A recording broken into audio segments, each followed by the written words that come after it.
नमस्कार साथियों, are aspirant channel पे आपका स्वागत है। तो इंडियन ज्योग्राफी जिसको हम लोग पढ़ रहे थे उसी को कंटिन्यू करते हैं। आज की ये सेकंड क्लास है। इससे पहले फर्स्ट क्लास जो है इसकी अपलोड हो चुकी है चैनल पर, उसको आप जाके देख सकते हैं। इन क्लासेस में हम लोग इंपॉर्टेंट जो पॉइंट हो सकते हैं ज्योग्राफी के वो डिस्कस कर रहे हैं। तो चलिए स्टार्ट करते हैं। इन पॉइंट्स को आप जरूर याद रखिएगा, ये बेहद महत्वपूर्ण पॉइंट है। देखिए, बात करते हैं इंडिया के भौतिक प्रदेश की। तो जैसे कि आप बताइए कि इंडिया के भौतिक प्रदेश को 4 भागों में आप बांट सकते हैं। नॉर्थ में पर्वतीय क्षेत्र, फिर प्रायद्वीपीय पठार, नॉर्थ इंडिया का विशाल मैदान एंड तटीय मैदान और द्वीप। इन पार्ट्स में इंडिया को भौतिक रूप से विभाजित किया जाता है। ठीक है, एक पॉइंट आप ये भी याद रखिएगा, इंपॉर्टेंट हो सकता है। सबसे ज्यादा जो है वो आपको मैदान मिलेगा 43% के आसपास, फिर उसके बाद पठार 27.7%, फिर पहाड़ियां हैं 18.5% एंड फिर आके पर्वत 10.6%। तो ये क्रम याद रखिएगा कि सबसे ज्यादा क्या है, फिर उसके बाद। ओके, बात करते हैं उत्तर का पर्वतीय क्षेत्र। तो जो उत्तर का जो पर्वतीय क्षेत्र है यानी कि हमारा हिमालय जो है उसकी हम बात करते हैं, हिमालय की, कि उससे क्या प्रश्न बनते हैं या बन सकते हैं, उससे कौन से इंपॉर्टेंट पॉइंट है। देखिए, सिंधु नदी के मोड़ से लेकर ब्रह्मपुत्र नदी के मोड़ तक, यानी कि पश्चिम में सिंधु नदी से लेकर पूर्व में ब्रह्मपुत्र नदी, अरुणाचल प्रदेश, असम में, वहां तक मोड़ तक जो ये है पर्वतमाला फैली हुई है चाप के आकार में, इस तरीके से। ओके, टोटल लंबाई इसकी 2400 किलोमीटर है, यानी कि 2400 किलोमीटर। इसकी चौड़ाई 150 से 400 किलोमीटर के बीच में है। अब ये इंपॉर्टेंट कथन में ये प्रश्न बनता है, तो ये याद रखिएगा, इसकी पश्चिम में इसकी चौड़ाई अधिक है और जैसे जैसे पूर्व में बढ़ते हैं तो चौड़ाई कम होती जाती है। यानी कि कथन में आपसे पूछ सकता है कि हिमालय की चौड़ाई पश्चिम से पूर्व की तरफ जाने पर इसकी चौड़ाई में कमी आती है, तो बिल्कुल सही है। पश्चिम में ये बहुत चौड़ा मिलेगा आपको, लगभग 400 किलोमीटर तक। जैसे जैसे हम लोग पूर्व में बढ़ेंगे तो उसकी चौड़ाई कम होती जाएगी लेकिन ऊंचाई बढ़ती जाएगी। ओके, तो ये कथन में याद रखिएगा। पश्चिमी भाग की अपेक्षा पूर्वी भाग अधिक ऊंचाई पर स्थित है, बिल्कुल ठीक है। ये दोनों पॉइंट याद रखने हैं। एक तो पश्चिम में जहां पे चौड़ाई ज्यादा है, कहने का मतलब है वहां ऊंचाई कम मिलेगी। ओके, जहां चौड़ाई कम है वहां ऊंचाई आपको ज्यादा मिलेगी। ठीक है, तो पश्चिम से पूर्व की तरफ जाने पर ऊंचाई बढ़ती है, पश्चिम से पूर्व की तरफ जाने पर चौड़ाई कम होती है हिमालय की। ओके, नवीन मोड़दार पर्वतमाला है, तो ये भी याद रखिएगा। निम्नलिखित में से कौन सा नवीन मोड़दार पर्वत है, ऑप्शन दिए होंगे तो आपको बताना पड़ता है। ठीक है, इसका ढाल याद रखिएगा, उत्तर की तरफ इसका यानी कि तिब्बत की ओर कॉनकेव है और भारत की तरफ कॉन्वेक्स है, इसलिए भारत की तरफ से हिमालय की चढ़ाई चढ़ना कठिन होता है। ठीक है, एंड एवरेज हाइट 6100 मीटर याद रखिएगा। देखो ये इंपॉर्टेंट है, 4 इसको समानांतर श्रेणियों में बांटा जाता है हिमालय को। उत्तर से दक्षिण याद रखिएगा, सबसे उत्तर में आपको मिलेगा ट्रांस हिमालय, फिर उसके बाद बृहद हिमालय या इसको महान हिमालय भी कहते हैं, फिर लघु हिमालय या इसको मध्य हिमालय भी कहते हैं, फिर शिवालिक यानी कि बाह्य हिमालय। अब ये ट्रांस हिमालय जो है यानी तिब्बत हिमालय, इसको भी 3 भागों में बांटा जाता है, काराकोरम, लद्दाख, जास्कर। ये उत्तर से दक्षिण क्रम है, याद रखना, बहुत बार मोस्ट इंपॉर्टेंट है, इनसे प्रश्न बनते हैं ये पूरे से। ठीक है, इन पूरे से उत्तर से दक्षिण लगाने के लिए क्रम बनेंगे, चाहे कैसे भी प्रश्न बन सकता है। ओके, जैसे कि ये देखिए, आप मैप देखेंगे तो सबसे ऊपर कौन सी, ये आप देख रहे हैं, ये काराकोरम है, फिर इसके बाद ये लद्दाख, फिर ये जास्कर, फिर ये हिमालय शुरू होता है जिसमें महान हिमालय, फिर लघु हिमालय और फिर शिवालिक। सबसे बाह्य हिमालय कौन सा होता है, शिवालिक को बाह्य हिमालय भी कहते हैं क्योंकि सबसे बाहर है ये। ओके, बात करते हैं काराकोरम की। काराकोरम यहाँ पर है। ठीक है, इसको कृष्णगिरी कहेंगे, कहते हैं, या उच्च एशिया की रीढ़ भी कहा जाता है।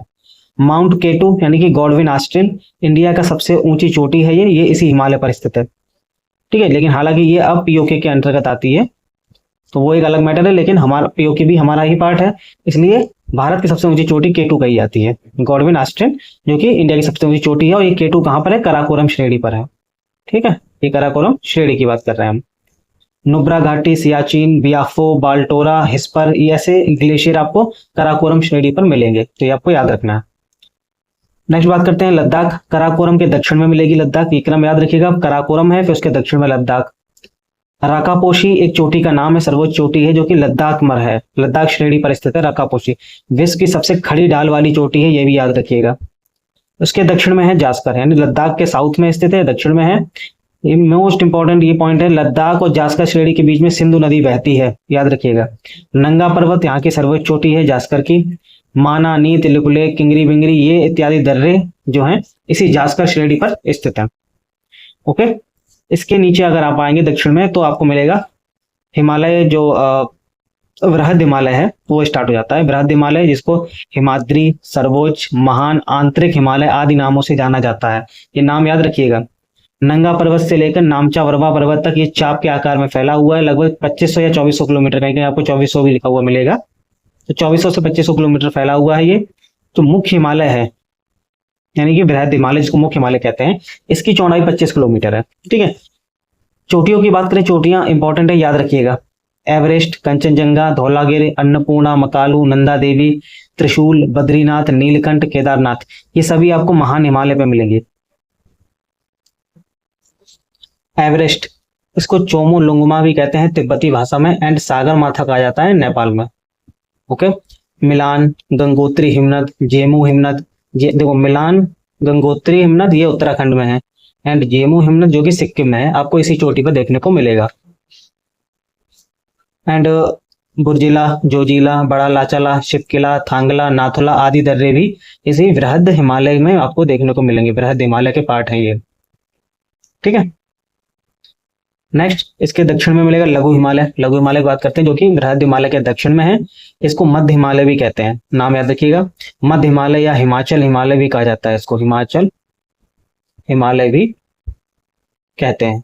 ओके, महान हिमालय के दक्षिण में है। एंड इसको देखो, ये जो मध्य हिमालय है, इनको कुछ अलग अलग जगहों पर अलग अलग नामों से जाना जाता है, वो नाम याद रखिएगा। जम्मू कश्मीर और हिमाचल में इसको पीर पंजाल कहते हैं। धौलाधर श्रेणी कहा जाता है हिमाचल प्रदेश में। नागटिब्बा कहते हैं उत्तराखंड में, और महाभारत श्रेणी कहते हैं नेपाल में। तो आप देखेंगे ये पश्चिम से वेस्ट टू ईस्ट की तरफ, इनको कुछ अलग अलग नाम, अलग अलग जगहों पर अलग अलग नाम से जाना जाता है। पीर पंजाल, धौलाधर, नागटिब्बा और महाभारत श्रेणी, ये सभी नाम लघु हिमालय के हैं।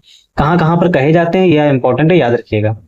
बनिहाल दर्रा और पीर पंजाल दर्रा, ये दो मोस्ट इंपॉर्टेंट दर्रे हैं जो लघु हिमालय में आपको मिलेंगे। ठीक है, ढालों पर छोटे छोटे घास के मैदान पाए जाते हैं, जिनको मर्म और बुग्याल या प्यार कहा जाता है। तो ये याद रखिएगा, मर्म कश्मीर में कहते हैं और बुग्याल कहा जाता है उत्तराखंड में।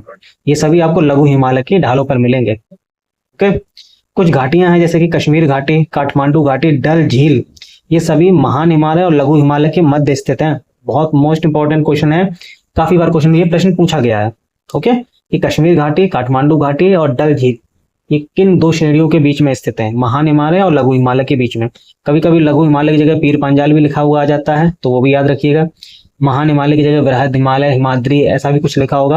आपको कॉन्सेप्ट क्लियर रखना है कि इन दो के बीच में ये पाई जाती है। ओके, नेक्स्ट बात करते हैं शिवालिक श्रेणी, यानी शिवालिक हिमालय, जिसको बाह्य हिमालय या उप हिमालय भी कहा जाता है। हिमालय की सबसे नवीनतम श्रेणी है। पोतवार बेसिन पंजाब में है, वहां से कोसी नदी तक ये आपको देखने को मिलेगा। एवरेज हाइट इसकी 900 से 1200 मीटर है, एंड चौड़ाई 15 से 30 किलोमीटर के बीच में रहती है। इसको कुछ अलग अलग जगहों पे नाम जैसे अलग अलग कहा जाता है, जैसे कि जम्बू पहाड़ी कहा जाता है, जम्बू में शिवालिक को ही कहते हैं। ऐसा ही हुंडवा श्रेणी, ये याद रखिएगा, हुंडवा श्रेणी कहा जाता है गोरखपुर यूपी में। ठीक है, तो इसको हुंडवा श्रेणी भी कहते हैं। हिमालय की उत्पत्ति की अगर हम बात करें, इंपॉर्टेंट है, देखो ये तीनों जो हैं, महान हिमालय, फिर लघु हिमालय, फिर शिवालिक, ये कौन से युग में बने थे, ये युग याद रखिएगा नाम। ठीक है, तो ओलिगोसीन, मायोसीन और प्लायोसीन, यानी महान हिमालय बना है ओलिगोसीन में, लघु हिमालय बना है मायोसीन में, शिवालिक बना है प्लायोसीन में। और ये तीनों ही युग किस महाकल्प के पार्ट है, तो वो है टर्शरी कल्प। ठीक है, तो टर्शरी कल्प के ये है पार्ट है, ओलिगोसीन, मायोसीन, प्लायोसीन। और ओलिगोसीन में बना है महान हिमालय, मायोसीन में बना है लघु हिमालय, और प्लायोसीन में बना है शिवालिक। ओके, ये याद रखिएगा। नेक्स्ट बात करते हैं पूर्वांचल की पहाड़ियों के बारे में। जो नॉर्थ ईस्ट हमारे स्टेट है, उनमें जो पूर्वांचल की पहाड़ियां हैं उनकी बात करते हैं। ठीक है, देखो ये मैप अगर आप देखें तो ये पूर्वांचल का मैप है पूरा। यहाँ पे कुछ पहाड़ियों के नाम आपको याद रखने हैं और इनका क्रम याद रखना है। जैसे मेघालय में आपको ये 3 मिलेंगी, गारो, फिर खासी, फिर जयंतिया। तो इनका क्रम याद रखिएगा, पश्चिम में गारो है, फिर बीच में खासी है, फिर पूर्व में ये आपकी जयंतिया है। ठीक है, ये मिकिर पहाड़ी ये आपको मिलेगी असम में। ठीक है, बरेल पहाड़ी ये भी आपको असम के आसपास मिलेगी, बरेल। तो मिकिर और बरेल, बाकी ये सब जो है ये अरुणाचल प्रदेश की हैं। डफला, मिरी, अबोर और मिश्मी, इनका क्रम याद रखिएगा पश्चिम से पूर्व। तो पश्चिम में कौन सी, डफला, फिर मिरी, फिर अबोर और मिश्मी, तीनों ये चारों ही अरुणाचल प्रदेश में है। इसके अलावा पटकाई बूम ये अरुणाचल प्रदेश और म्यांमार की सीमा पर है। इस तरीके से नागा पहाड़ी नागालैंड में, मणिपुर पहाड़ी मणिपुर में, मिजो पहाड़ी मिजोरम में, त्रिपुरा पहाड़ी त्रिपुरा में। ठीक, ये कुछ पहाड़ियां हैं पूर्वोत्तर भारत की जिनको आपको याद रखना है। ये क्वेश्चन पूछा भी गया है शायद 2020 से 20 में नहीं है, 21 या 22 में ही पूछा गया था, मोलेसिस बेसिन के बारे में, यूपी पीसीएस प्री में। तो मोलेसिस बेसिन ये मणिपुर राज्य को कहा जाता है। ओके, तो ये याद रखना। नेक्स्ट बात करते हैं हिमालय पर्वत चोटियां। अब देखो ये क्रम बहुत बार पूछा जाता है क्रम लगाने के लिए। अभी हमने हिमालय पर्वत चोटियों के बारे में बात की थी। बृहद हिमालय पे अलग पाई जाती है, लघु हिमालय पे अलग चोटियां मिलेंगी, काराकोरम में अलग मिलेगी आपको चोटी, एंड जास्कर पे अलग मिलेगी। तो उसी प्रकार इनका क्रम याद रखिएगा, पश्चिम से पूर्व लगाने के लिए आता है। ठीक है, तो ये ईस्ट टू वेस्ट क्रम लगा हुआ है, यानी पूर्व से पश्चिम की तरफ। पूर्व में नामचा वर्मा अरुणाचल प्रदेश में है, केपी अरुणाचल प्रदेश। कंचनजंगा सिक्किम में आएंगे आप, वहां पर है। ठीक है, मकालू ये नेपाल में है, फिर एवरेस्ट नेपाल में है, अन्नपूर्णा नेपाल में है, धौलागिरी नेपाल में है। ये है तो सब नेपाल में, लेकिन इनका क्रम याद रखिएगा, ये पूर्व में है, फिर उसके बाद पश्चिम, फिर उसके बाद ये, फिर उसके बाद ये। ठीक है, तो पूर्व से पश्चिम है ये। सबसे पूर्व में मकालू पड़ेगी, नेपाल में बात कर रहा हूं मैं। एवरेस्ट उसके पश्चिम में है, एवरेस्ट के पश्चिम में अन्नपूर्णा है, अन्नपूर्णा के पश्चिम में धौलागिरी है।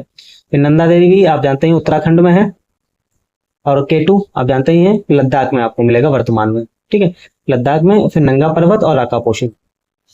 ओके, तो राकापोशी सबसे पश्चिम में है, याद रखना है सभी में। तो ये क्रम याद रखिएगा, इंपॉर्टेंट है। इसमें कुछ भी 3 से 4 आपको दे दिए जाएंगे और क्रम लगाने के लिए पूछा जाएगा। बाकी ये वाली जो है ये चारों नेपाल में है, मकालू, एवरेस्ट, अन्नपूर्णा और धौलागिरी। नेक्स्ट बात करते हैं हिमालय। देखो एक तो हम लोगों ने हिमालय का समानांतर विभाजन देखा कि ट्रांस हिमालय होता है, फिर महान हिमालय है, फिर लघु हिमालय है, फिर शिवालिक है।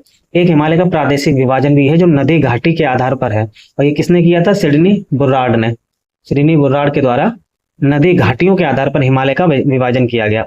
इनके अनुसार हिमालय को 4 भागों में बांटा गया है, इसकी हम लोग चर्चा करेंगे अभी। पंजाब हिमालय, कुमायूं हिमालय, नेपाल हिमालय, असम हिमालय। ये नदियों की घाटियों के अनुसार बांटा गया। पंजाब हिमालय जो है वो उन्होंने बताया कि सिंधु नदी से लेकर सतलज नदी तक के मध्य जो भी आता है उसको पंजाब हिमालय कहते हैं। ठीक है, एंड कुमायूं हिमालय सतलज से लेकर काली नदी के बीच में कुमायूं हिमालय है। नेपाल हिमालय काली से तिस्ता के बीच में है। असम हिमालय तिस्ता से दिहांग के बीच में है। अब इन सभी, ये तो अब नदियों के नाम, ये नदियां याद रखिएगा कौन सी नदी के बीच में कौन सा हिमालय आता है। पहली बात, इन सभी में सबसे लंबा हिमालय कौन सा है? तो वो है नेपाल हिमालय, 800 किलोमीटर का। ओके, ये पॉइंट याद रखना है। ये देखिए मैप यहाँ पे आपको दिया गया है, ये सिंधु नदी है, सिंधु से लेकर ये सतलज नदी, इसके बीच का क्षेत्र ये पंजाब हिमालय। इसी प्रकार सतलज नदी से लेकर काली नदी के बीच कुमायूं हिमालय, फिर काली से लेकर तिस्ता के बीच में नेपाल हिमालय, और तिस्ता से लेकर ब्रह्मपुत्र कहें या दिहांग कहें, इसके बीच में असम हिमालय आता है। ओके, कुछ ग्लेशियर देखते हैं जो कि इंपॉर्टेंट है आपके लिए। ग्लेशियर यानी कि हिमनद, इस मैप से आप देख लीजिएगा कुछ इंपॉर्टेंट जो कि आपको हो सकते हैं, जैसे कि सियाचिन, द्रासद्रुम, बाल्तोरा, बियाफो और हिस्पारा। ये सभी ग्लेशियर आपको लद्दाख में मिलेंगे। ये लद्दाख है। ओके, तो ये लद्दाख में आपको मिलेंगे। अब ये उत्तराखंड की बात करें तो मिलान हिमनद, पिंडारी, कफरी, सतोपंथ, गंगोत्री और यमुनोत्री, ये आपको मिलेंगे उत्तराखंड में। इसी प्रकार जेमू हिमनद आपको सिक्किम में मिलेगा। ओके, इसके अलावा और भी कुछ हिमनद है जैसे कि बातोरा, खारदोजीन, रुंडन, ससाइनी, ये सभी आपको कराकोरम लद्दाख में मिलेंगे। कराकोरम श्रेणी पे लद्दाख में है। इसके अलावा रीमो, पुनमाहा और रूपल, ये भी आपको लद्दाख में मिलेंगे। नेक्स्ट बात करते हैं, ये प्रश्न पूछा गया था चौड़ीवाड़ी के बारे में। चौड़ीवाड़ी ग्लेशियर ये केदारनाथ के उत्तर में है, तो केदारनाथ के उत्तर में है, बद्रीनाथ के नहीं। ठीक है, अब इसमें यही होता है कि कंफ्यूजन हो जाता है बद्रीनाथ केदारनाथ में, तो केदारनाथ के उत्तर में मिलेगा चौड़ीवाड़ी ग्लेशियर। इसी प्रकार सोनापानी ग्लेशियर ये पीर पंजाल श्रेणी पर स्थित है। फेड चेको ग्लेशियर ये विश्व का सबसे बड़ा ग्लेशियर है और ये पामीर एरिया में आपको मिलेगा। ओके, नेक्स्ट बात करते हैं स्नो लाइन की। स्नो लाइन की अगर हम बात करें तो ग्लेशियर की वह निचली सीमा होती है, निचली सीमा को स्नो लाइन कहते हैं। ओके, तो ग्लेशियर जो भी है उसकी निचली सीमा को स्नो लाइन कहा जाता है। अब इसमें इंपॉर्टेंट ये है कि पश्चिमी हिमालय में जो स्नो लाइन है वो 5800 मीटर की ऊंचाई पर है, पूर्वी हिमालय में 4300 मीटर की ऊंचाई पर है। ठीक है, तो पश्चिमी हिमालय से पूर्वी हिमालय की तुलना में अगर बात की जाए, पूर्वी हिमालय की तुलना में पश्चिमी हिमालय में स्नो लाइन की जो ऊंचाई है वो ज्यादा है। तो ये यहाँ पे याद रखिए, कथन में पूछा जा सकता है ये क्वेश्चन। नेक्स्ट बात करते हैं प्रमुख दर्रे, बहुत इंपॉर्टेंट है। कौन से दर्रे किस राज्य या यूटी में स्थित है ये याद रखिएगा। जैसे हम बात करते हैं लद्दाख की, लद्दाख में कौन कौन से दर्रे हैं ये आपको रटने पड़ेंगे, जोजिला, कराकोरम, चांगला, खारदुंगला। इसी प्रकार जम्मू कश्मीर में कौन कौन से दर्रे हैं, पीर पांजर और बनिहाल दर्रा। हिमाचल प्रदेश में बड़ा लाचला, शिपकिला, रोहतांग, देवसा। उत्तराखंड में माना, नीत, लिपुलेख, थांगला, मणिरंग और पारंगला। सिक्किम में नाथुला, जेलेपला, डोकिया। अरुणाचल में बोमडीला, यांगयाप, दिफू, पांगसांड और सेला। मणिपुर में तुजू दर्रा। महाराष्ट्र में थाल घाट, भोर घाट और अंबा घाट। थाल घाट और भोर घाट ये याद रखिएगा। थाल घाट सबसे मतलब इन दोनों में थाल घाट उत्तर में है, फिर उसके बाद है भोर घाट, ठीक है। और पाल घाट आपका है केरल में, केरल में पाल घाट और सेनकोटा। अब देखो मैंने यहाँ पे ये इसलिए बात की इसकी, थाल घाट, भोर घाट और पाल घाट की, क्योंकि अगर आपको पता होगा आरओ के एग्जाम में जो पेपर कैंसिल हुआ था उसमें इनका क्रम लगाने के लिए आया था, उत्तर से दक्षिण क्रम लगाने के लिए। तो इसमें सबसे उत्तर में थाल घाट है, फिर उसके नीचे भोर घाट, और ऑब्वियसली पाल घाट जो केरल में है तो ज्यादा दक्षिण में होगा, ठीक है। पाल घाट और सेनकोटा ये दोनों ही आपको केरल में मिलेंगे। मध्य प्रदेश की बात करें तो बुरहानपुर और असीरगढ़ दर्रा मिलेगा। राजस्थान में गोरान घाट दर्रा है। ओके ओके, तो आज की क्लास में बस इतना ही है। इन पॉइंट्स को आप अच्छे से याद कर लीजिएगा, बहुत इंपॉर्टेंट पॉइंट है। मिलते हैं नेक्स्ट क्लास में। अगर आपको वीडियो अच्छा लगा हो तो प्लीज वीडियो को लाइक जरूर करें, चैनल को सब्सक्राइब करें, एंड पूरा वीडियो सुनने के लिए धन्यवाद।